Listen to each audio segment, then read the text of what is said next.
Señor, toma mi vida nueva antes de que la espera desgaste años en mí. Estoy dispuesto a lo que quiera.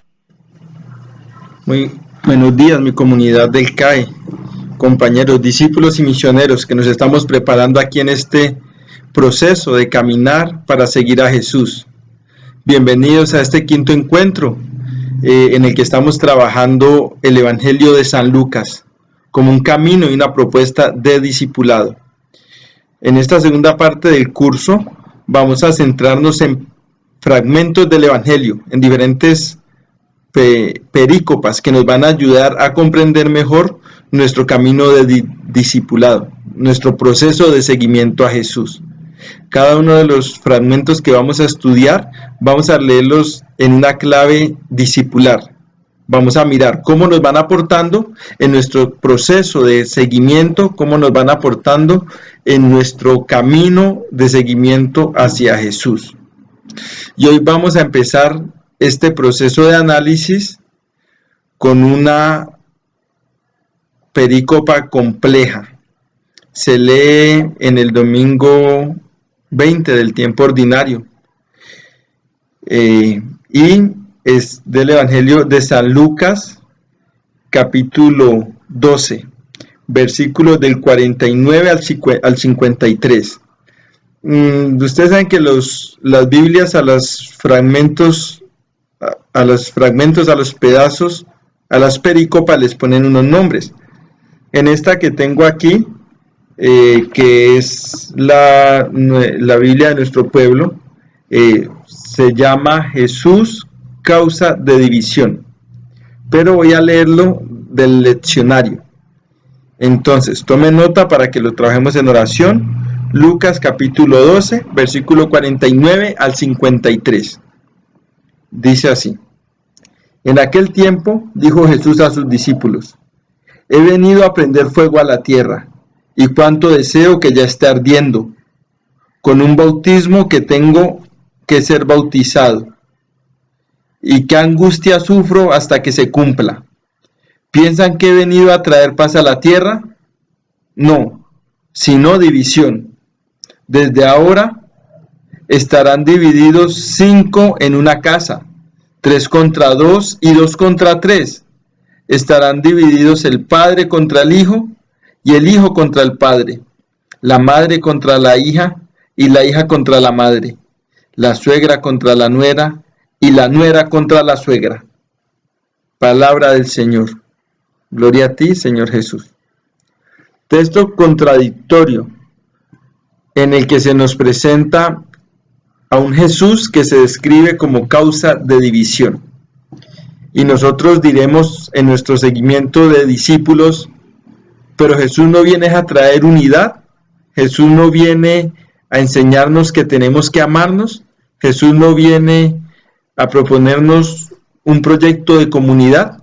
Pues sí, pero los discípulos de Jesús tienen que tomar una postura radical.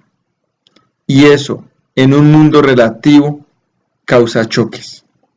La propuesta del reino de Dios es una propuesta que le exige a las personas que lo quieren construir un estilo de vida coherente, un estilo de vida claro. Y como lo dije ahorita, radical.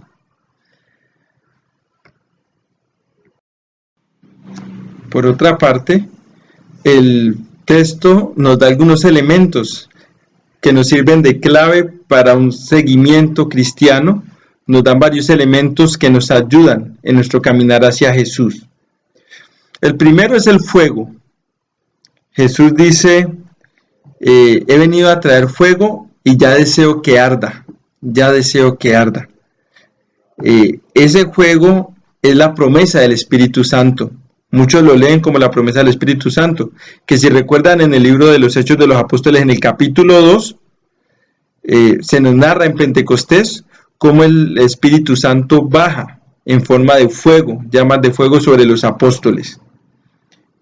Vemos entonces cómo Jesús desea con ardor que su proyecto del Evangelio se haga vida y solamente se podrá hacer vida con el fuego del Espíritu Santo. Fuego que nos transforma, fuego que vivifica.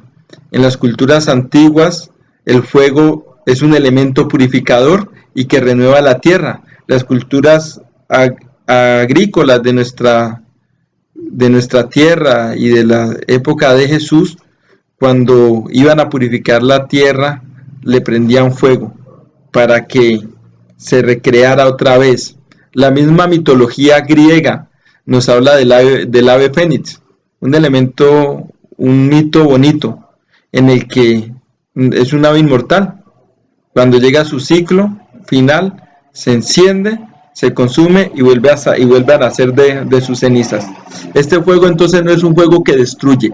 El fuego que quiere traernos Jesús es el fuego del Espíritu Santo, un fuego que nos recrea, que nos hace nuevas personas, que nos crea por dentro. El segundo elemento tiene que ver con el bautismo, ¿sí? Jesús dice que está angustiado hasta que se bautice. El bautismo del que está hablando aquí es el de sangre, el de su pasión y muerte. Como ustedes saben, hay 3 formas para ser bautizado en la iglesia. La primera es la acción del bautismo por agua, en el nombre del Padre, del Hijo y del Espíritu Santo. La segunda es muy bonita y no es tan conocida, que es un bautismo de intención. Esos primeros cristianos, primeros mártires, tenían la intención en su corazón de hacerse bautizar, pero no podían hacerlo. Los cogían presos antes, morían antes. Para la iglesia eran bautizados, quedan bautizados por la intención. Y la tercera forma es el bautismo de sangre, es el martirio. Todo aquel que da la vida por anunciar que Jesús es el Señor, queda bautizado con un bautismo como el de Cristo, el bautismo de su costado, que como saben, del costado de Cristo en la cruz sale agua y sangre. Esa es el agua del nuevo bautismo, ¿sí? Esa es el agua de la nueva creación. En el Antiguo Testamento, Dios destruye la creación con un diluvio y promete que nunca más volverá a hacerlo. Por eso, del costado de Cristo sale el agua viva, el agua del bautismo. El que la toma nunca más tendrá sed. Bonito ese elemento. La pregunta es, ¿estamos dispuestos como discípulos a dejarnos recrear, a dejar que el Espíritu Santo nos cree otra vez? Que el Espíritu Santo nos vuelva a hacer, ya sea con el fuego purificador, ¿sí? o con el bautismo de Cristo. El que es cristiano está dispuesto a dejarse formar como nueva criatura. El otro elemento va siendo el que nos complica, por ejemplo, el que nos complica, si lo queremos llamar así, ¿sí? Y es el elemento de la división. Jesús pregunta, ¿piensan que he venido a traer paz a la tierra? Y él mismo se responde cuando dice, no, sino división. Vine a traer división. Ese es el versículo 51. En ese versículo, Jesús mismo está mostrándose como un signo de contradicción. Una cosa es ser signo de contradicción y la otra cosa es ser signo de guerra. La contradicción es porque la propuesta cristiana va en contra de la propuesta de este mundo. Es diferente a pensar que la propuesta de Jesús es una propuesta bélica y de guerra. Tanto así que cuando van a coger preso a Jesús en el huerto de los olivos, Pedro saca la espada y le corta la oreja a un criado del sumo sacerdote, a Malco.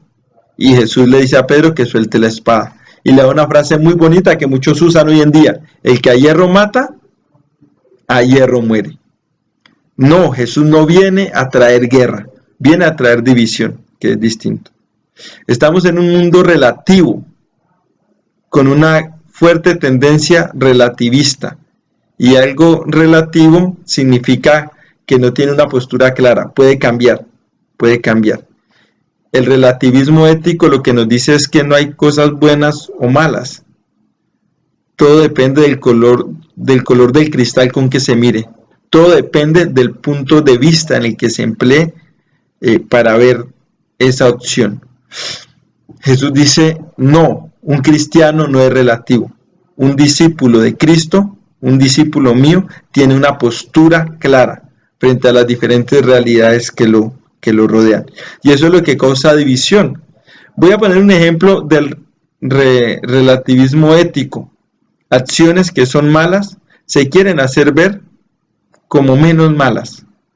Acciones que son buenas se quieren hacer ver como no tan buenas.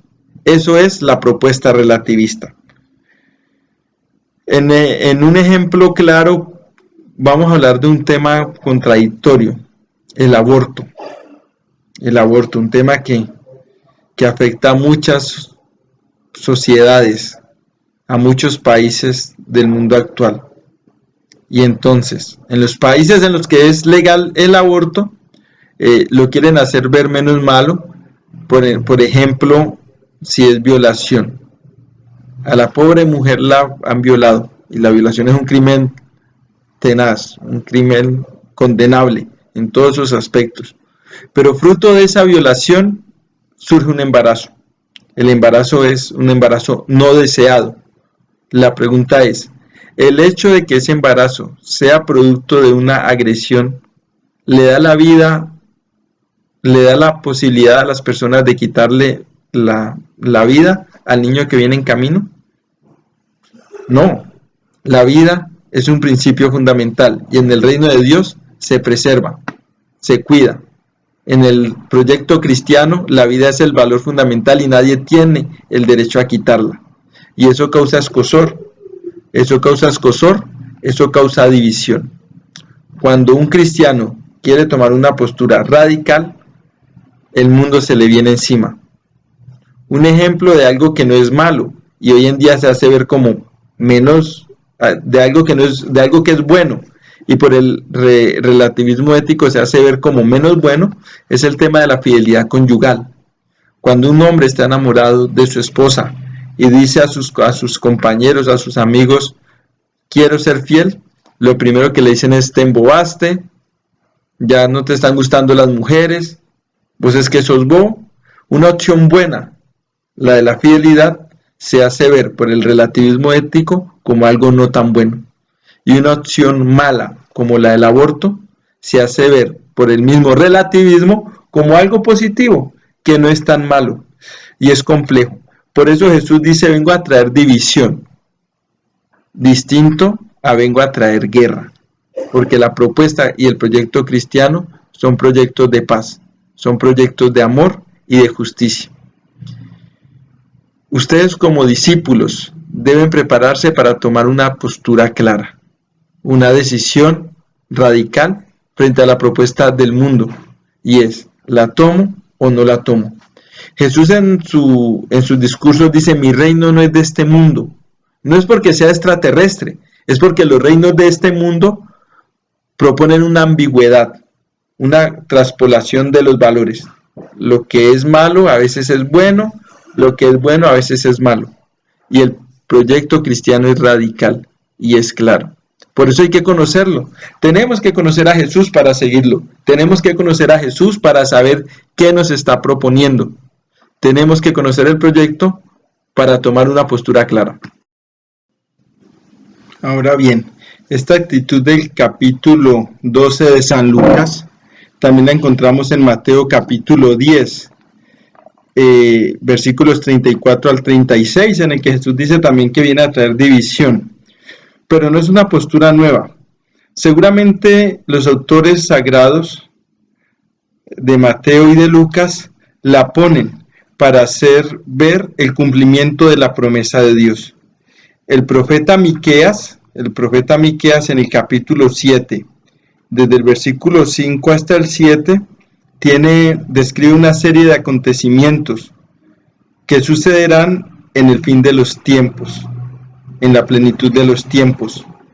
Y con Jesús llega la plenitud de los tiempos. Todo ese capítulo 7, versículos desde el 1 hasta el 7, son unas indicaciones de unas señales que sucederán cuando se aproxime la plenitud de los tiempos. Voy a leérselas para que veamos que no es muy distinto lo que Jesús propone. Seguramente Jesús lo pone en su boca, haciendo alusión a que con él se cumplen todas las promesas del Antiguo Testamento. Miqueas capítulo 7, versículo 5. No crean en su compañero, ni confíen en su amigo.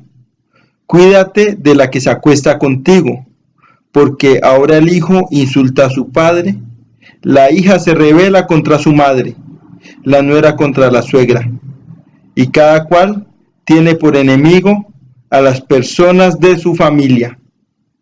La misma promesa que Jesús está haciendo, los mismos designios, pero miren cómo termina este fragmento bonito del profeta Miqueas, con una esperanza. Dice así: pero yo miraré al Señor, esperaré en Dios que me salva, mi Dios me atenderá. Es una esperanza, es un salmo de esperanza.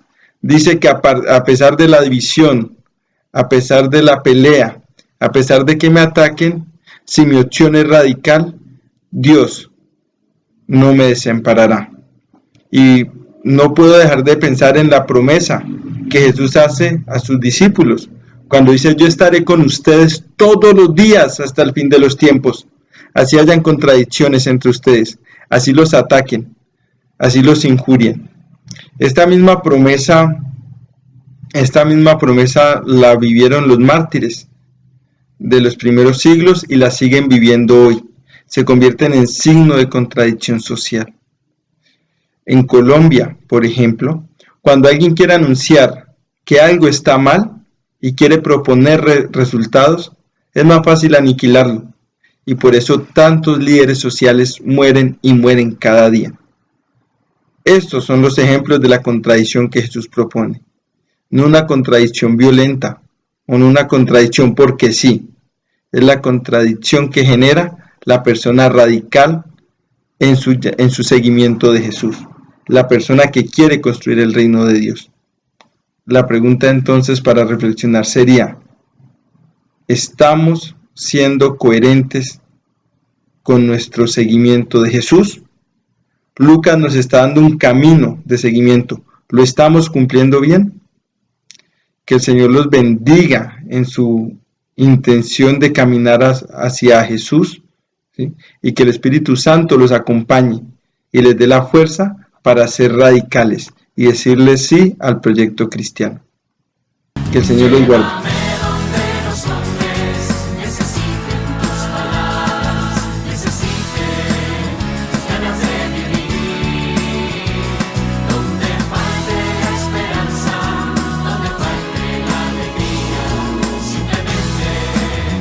Saber de ti.